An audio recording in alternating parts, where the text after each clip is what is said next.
જોઈ રહ્યા છો આરપી ગુજરાત ન્યૂઝ। રાજકોટ અમરેલી જિલ્લાના લીલિયા તાલુકાના ચાચર ચોકમાં એક હોન્ડા સિટી કારમાં અચાનક આગ લાગી।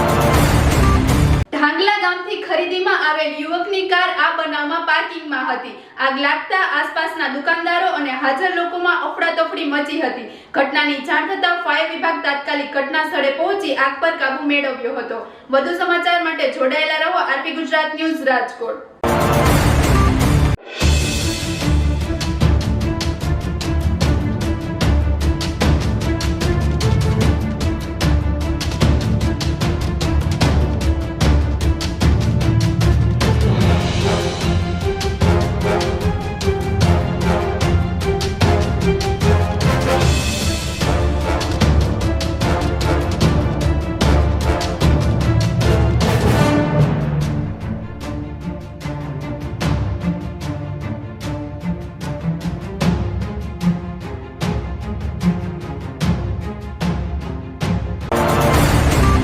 મારું નામ ધર્મેશભાઈ માંગુકિયા, ગામ ઢાંગલા।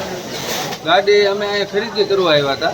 ગાડી શોપમાં મૂકી અચાનક ફળી ગઈ હોન્ડા સિટી।